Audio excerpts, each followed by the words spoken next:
Už ste dnes obedovali? Rada by som vás pozvala cez obed do reštaurácie, kde sa určite nájete rýchlo a zdravo. Poďme do Viva.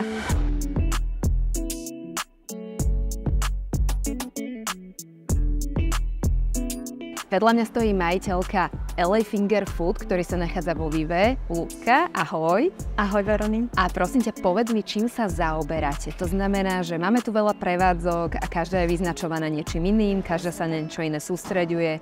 Chceme využiť hlavne obednejší čas, kedy ľudia pravdepodobne sa chcú nájsť veľmi rýchlo a zároveň zdravo. Čo u vás môžu nájsť? Zameriavame sa teda na ponuku jedál pre štandardných stravníkov.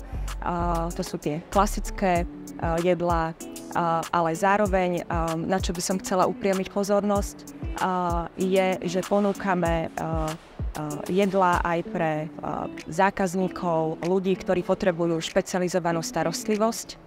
A v rámci tej špecializovanej starostlivosti ponúkame naše keto jedlá, ktoré sú nízkosacharidové. Pridaná hodnota je, že nepoužívame klasický cukor. Do šalátov používame ako ochucovadlá citrónovú šťavu, zeleninu, ktorá samozrejme dodá aj farbu. Vidím, že tých jedál je tu naozaj veľa a sú pestré. Áno. Čo znamená nízkosacharidová, to znamená, čo môže človek u vás nájsť? Si spomínala, že používate lupinovú múku, čo mnohí možno nepoznajú.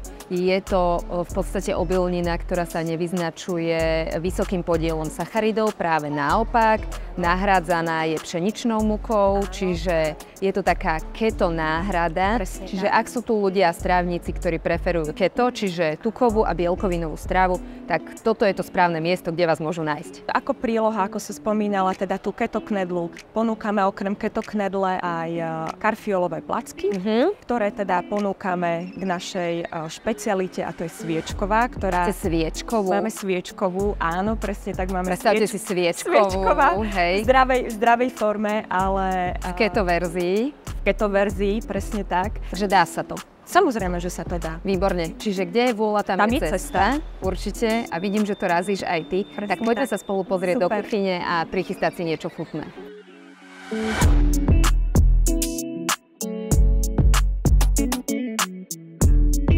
Čo si ľudia u vás najčastejšie vyberajú? Povedzme z 90%, čo sa vám najviac míňa? Takže najčastejšie si naši milí zákazníci pýtajú alebo majú záujem už spomínanú teda sviečkovú, ale nemôžeme zabudnúť... A číslo 2, nemôžeme zabudnúť na vynikajúci gulášik, ktorý teda podávame s karfiolovými plackami. Určite ponúknuť? Určite áno. V tvojom prípade a po tvojom odporúčaní by som si dala ten hovädzí guláš s tými karfiolovými plackami. A možno by som to doplnila o kapustovo-cviklový šalát. Výborná voľba, sa páči. A ešte ďakujem. A ešte ten šalátik. Ten výborný šalátik, áno. To vonia.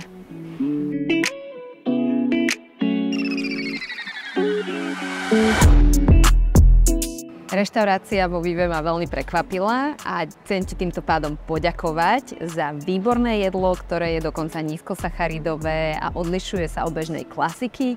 A týmto pádom by som chcela označiť reštauráciu za ozdravenú. Chcela by som sa týmto pádom s vami rozlúčiť a zároveň vás pozvať do reštaurácie, pretože obed je pre nás počas pracovnej doby dôležitý. Ahojte!